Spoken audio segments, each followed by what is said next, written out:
Welcome back to my channel Sachchi Kahani. एक बार आपके लिए फिर एक नई कहानी लेकर हाजिर हूँ। दूध दही खाए ननंद रानी और गोबर उठाए बहू रानी। सुबह सुबह कड़ाके की ठंड, हर तरफ कोहरा ही कोहरा नजर आ रहा था। सुबह के 5:30 बज चुके थे। दूर दूर तक कोई नजर नहीं आ रहा था। घर के सदस्य अपनी अपनी रजाइयों में घुसे हुए थे। पर यह क्या, घर की बहू कांता घर के पीछे की तरफ बने हुए बाड़े की सफाई कर रही थी। इतनी तेज ठंड के अंदर कांपते हुए हाथों से गाय का गोबर उठाती जा रही थी, साथ ही साथ मन ही मन उड़ती जा रही थी। हे भगवान, जल्दी जल्दी काम निपटा लो, नहीं तो अम्मा जी मेरा जीना दुश्वार कर देंगी। ऊपर से तबीयत भी ठीक नहीं है। मन ही मन सोचती जा रही थी। कितनी ही कोशिश कर रही थी पर हाथ पैर तेज चल ही नहीं रहे थे। 5:30 बज चुके थे। अगर 6:30 बजे तक ये काम निपटा कर नहा धोकर चौके में नहीं घुसी तो अम्मा जी का अपना राग शुरू हो जाएगा। 6:30 बजे तक तो बिस्तर में चाय चाहिए होती है उनको। पति माधव को भी तो उसी समय जगाना होता है। उसके बाद वहीं बिस्तर पर बैठकर फरमान जारी करती रहेंगी। 7:30 बजे तक माधव का टिफिन भी तैयार करना होता है। आखिर नौकरी के लिए रोज शहर जो जाना पड़ता है। शादी को अभी 7 महीने ही हुए हैं। शादी से पहले कितना कुछ कहा था इन लोगों ने। बेटा शहर में नौकरी करता है, हमारे यहाँ तो नौकर है काम करने के लिए। गाय तक पाल रखी है, खूब दूध दही होगा। हम तो ताजी चीजें ही खाते हैं। आराम से रहो, खाओ पियो, मस्त रहो। सोचा था कि शादी के बाद पति के साथ शहर में रहने को मिलेगा, पर हाय रे किस्मत। कितनी कोशिश की थी कि कमरा लेकर वहीं शहर में रह लेते। अम्मा जी के आगे किसी की न चली। कहीं बहू बेटा शहर के हो गए तो लौट कर ही नहीं आएंगे। आखिर बेटे को ही रोज आना जाना करना पड़ता है। माधव ने अपनी बड़ी बहन को भी कहा था कि अम्मा को समझाए, पर उसने तो माधव को ही लताड़ दिया। औरत के आते ही अपनी अम्मा को अपने से अलग करना चाहता है। शर्म नहीं आती तुझे? एकलौता बेटा है। आखिर अम्मा भी चाहती है कि बेटा बहू उसकी सेवा करे, पर आजकल के लोगों को तो अकेले आसमान में उड़ने का शौक है। इसके आगे माधव कुछ कह नहीं पाया और कांता मन महसूस कर रह गई। इसमें भी अम्मा जी और उनकी बेटी मालती दोनों का फायदा है। यहाँ अम्मा जी को कोई काम नहीं करना पड़ता, बस बैठे बैठे ऑर्डर देती रहती है। वहाँ मालती के घर पर रोज फ्री का दूध दही पहुँच जाता है, तो उसी क्या परेशानी। ऊपर से दो गाय और पाल रखी है। पहले तो नौकर लगा रखा था पर अब कांता के आने के बाद उसे भी हटा दिया। अब तो अम्मा जी भी पीछे बाड़े में आकर देखती भी नहीं।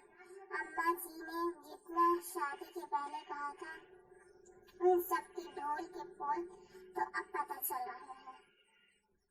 जैसे जैसे काम निपटा कर नहा धोकर कांता रसोई घर में चाय बना ही रही थी कि अम्मा जी की आवाज आई। अरे ओ महारानी, सो गई क्या? आज चाय मिलेगी कि नहीं? बस अम्मा जी ला रहे हैं, कहकर कांता ने चाय 2 कप में डाली और अम्मा जी को देने चली गई। अम्मा जी आपकी चाय। हमें तो लगा था आज हमें चाय नसीब ही नहीं होगी। कितनी देर लगा दी, जाकर माधव को भी चाय दे दी। और खबरदार उसके पास बात करने बैठी तो समय व्यर्थ हो जाएगा। और मालती भी इंतजार करती होगी। पति के पास कब बैठना है कब नहीं, यह भी अम्मा जी डिसाइड करेंगी। मन ही मन कुटती हुई कांता माधव को चाय देने चली गई और फटाफट काम करने लगी। इतने में फिर अम्मा जी की आवाज आई, बहू बर्तनों को धोकर ही उसमें दूध डालना। मालती ने कहा कि उसकी सास आने वाली है, बर्तन बिल्कुल साफ सुथरे होने चाहिए। हाँ, हम तो गंदगी में ही रहते हैं, कांता के मन ही मन बड़बड़ाती हुई बोली। अम्मा जी बर्तन तो रात को ही धो दिए थे। रात को बर्तन धोकर रखी थी तो क्या बर्तन फिर से धो ले? काम करते ही जोर आता है। और सुन, सारा दूध डाल देना और वो दही जमा रखा है वो भी अलग केतली में डाल दे। दूसरी गाय बीमार शहर में तो कहाँ ताजी चीज खाने को मिलती होगी उसे। यह सुनकर कि कांता के हाथ जहाँ काम कर रहे थे वहीं रुक गए। मन ही मन सोचने लगी, सारा दूध बेचने के लिए कह रहे हैं, फिर तो घर में कुछ भी नहीं बचेगा। फिर मेरी तबीयत भी ठीक नहीं रहती, डॉक्टर तक ने मुझे दूध लेने को कहा है। इतना काम करने के बावजूद भी मुझे कुछ भी खाने पीने को नहीं मिलता। माधव और अम्मा जी तो अभी नाश्ते के साथ एक एक गिलास दूध का गटक लेंगे, पर मेरा क्या, मुझे तो चाय भी नहीं पीने देती। कहती है चाय पीकर रसोई में काम करेगी तो रसोई झूठी हो जाएगी। आखिर हिम्मत करके अम्मा के पास गई तो देखा अम्मा जी मोबाइल पर बात कर रही थी। कांता को दरवाजे पर खड़ा देखकर बोली, अरे तो अभी तक यहीं खड़ी है, जल्दी से दूध केतली में डाल, वहाँ मालती दूध का इंतजार कर रही है। देख उसका फोन भी आ गया। आखिर हिम्मत कर कांता बोली, पर अम्मा जी सारा दूध भेज देंगे तो घर के लिए दूध नहीं बच पाएगा।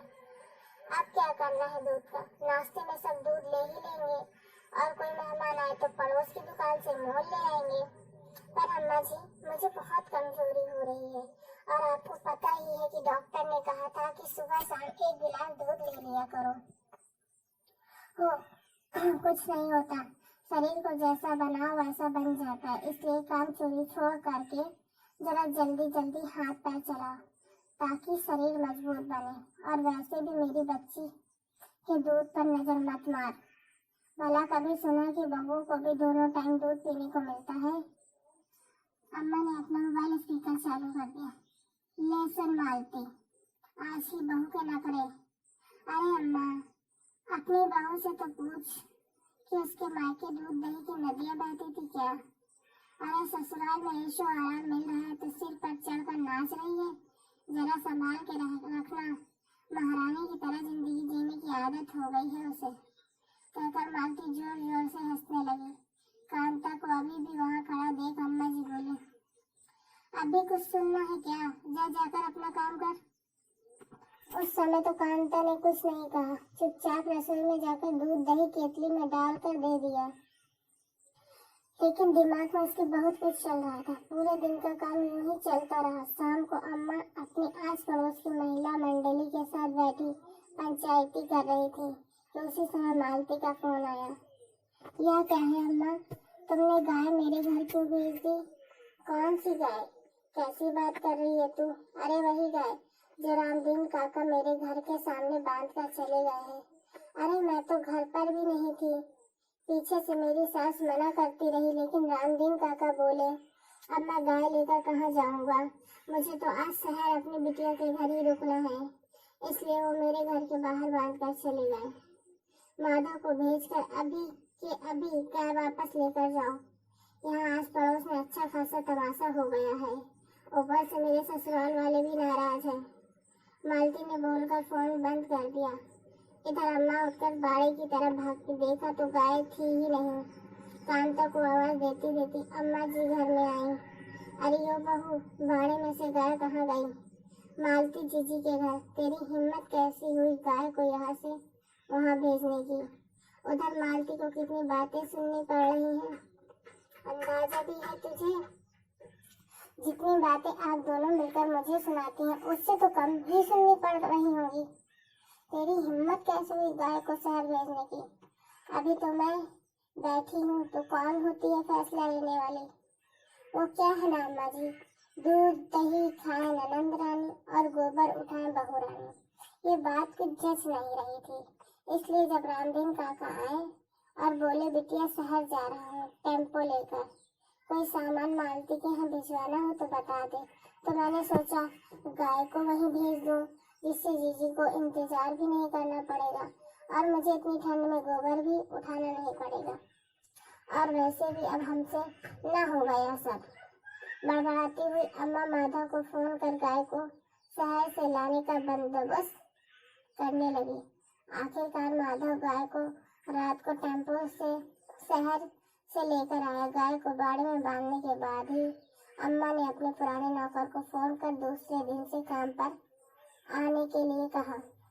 इधर मालती की सास ने भी मालती को खूब डांट लगाई, लेकिन इस पूरे वाक्य में एक फायदा तो हुआ है कि अब अम्मा जी को ये समझ में आ गया कि बहू अब चुप नहीं रहने वाली, इसलिए अब वो खाने पीने पर भी टोक नहीं करती हैं और बेवजह तानाकाशी भी नहीं करती हैं।